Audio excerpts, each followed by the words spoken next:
Une fois, Jésus a raconté une petite parabole dans laquelle il a remis en question la possibilité que quelqu'un éclaire et le couvrier d'un boisseau ou le mettrait sous un lit.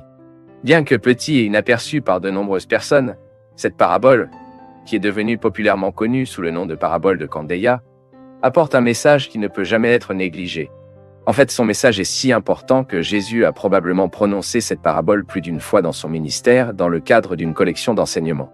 Même beaucoup de gens sont intrigués par des avertissements divins qui suivent cette petite parabole, avertissant qu'il n'y a rien couvert ou caché qui ne devrait pas être révélé. Et que l'écoute de ces mots est urgente. Pour ce que vous avez, le plus vous sera donné. Mais qui n'a pas, jusqu'à ce que le peu qu'ils aient soit pris. Et si vous ne pouvez pas comprendre cette parabole, ou peut-être jamais en entendre parler, dans cette vidéo, vous comprendrez cet enseignement important de Jésus. Dans cette parabole, Jésus a dit que personne ne met une lampe allumée sous un boisseau ou un lit, mais la met dans un chandelier. Mais qu'est-ce qu'une lampe? Qu'est-ce qu'un boisseau? Ou qu'est-ce qu'un chandelier?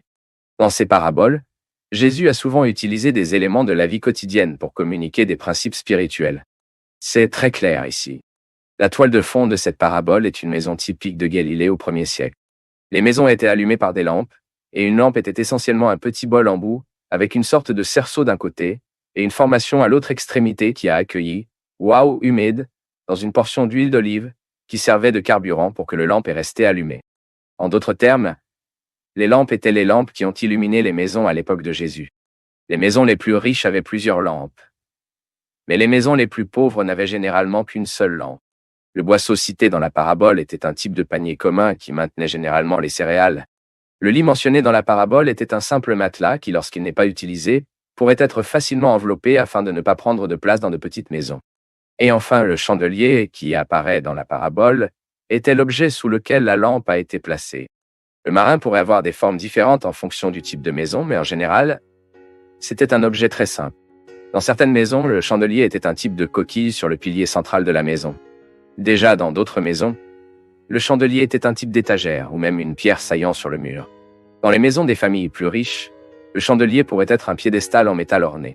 Mais quelle est la signification de cette parabole?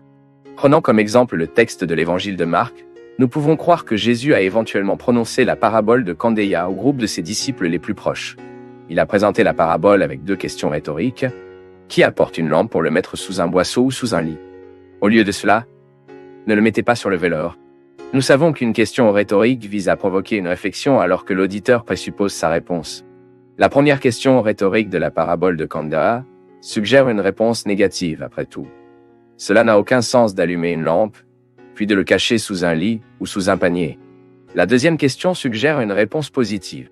Peut-être que dans cette parabole, la figure de Candeia a une double application. Cette parabole est précédée par la parabole du semeur.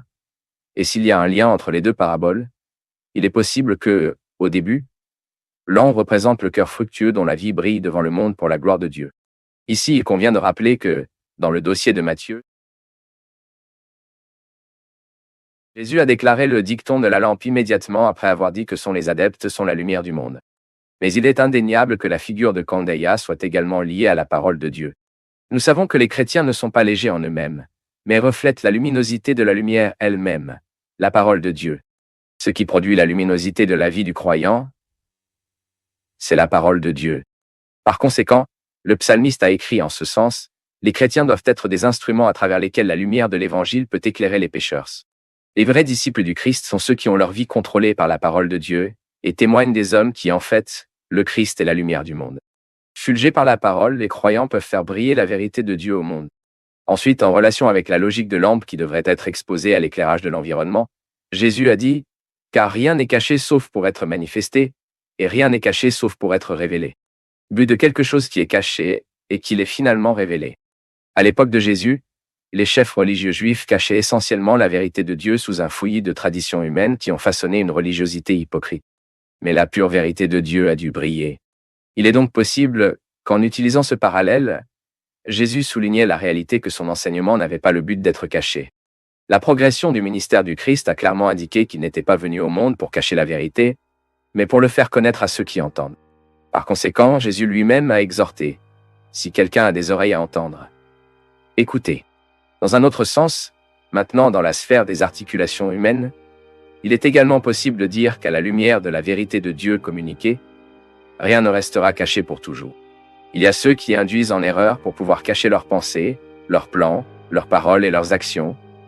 Mais le jour du jugement, toutes choses seront exposées, et des mesures sous la volonté de Dieu.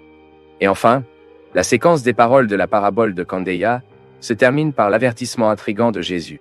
Considérez attentivement ce que vous écoutez.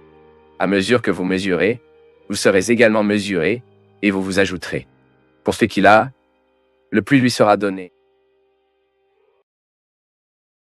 Et ce qu'il n'a pas, même ce qui lui sera retiré. Et qu'est-ce que... Eh bien, Jésus a dit que si quelqu'un avait des oreilles à entendre, alors il entend. Mais il ne suffit pas d'entendre quoi que ce soit de toute façon. Il est nécessaire d'entendre le bon enseignement et la bonne façon. À ce stade, Jésus a appelé ses auditeurs à un examen de la responsabilité et de la conduite. Quelle a été notre réponse à la lumière de la lampe qui nous éclaire? Avons-nous entendu de manière appropriée la parole de Dieu au point que nous pouvons la partager avec d'autres personnes? De plus, prenons-nous sérieusement le fait que nous serons récompensés dans la même mesure que la fidélité que nous démontrons en mettant en pratique la vérité que nous avons reçue? Ce sont des questions urgentes, et face à tout cela, nous devons garder à l'esprit que dans les questions spirituelles, il n'y a toujours que deux options, gagner ou perdre. Négliger la lumière de la parole de Dieu. Tomber en perte profonde. Qui reçoit aujourd'hui la lumière de l'Évangile aujourd'hui, lui sera de plus en plus donnée. Mais il faut savoir que le jour du jugement, il n'y aura aucune possibilité de recevoir la lumière qui a été rejetée à nouveau. Bien au contraire. Tous ceux qui méprisent maintenant la lumière de l'Évangile, dans l'éternité, ils perdront toute notion qu'ils avaient autrefois sur cette lumière. Autrement dit, même le petit éclairage qu'ils ont eu sera pris, et ce qui restera n'est que l'obscurité. Maintenant, écrivez dans les commentaires. Quelle leçon pouvez-vous obtenir de cette petite parabole de Jésus?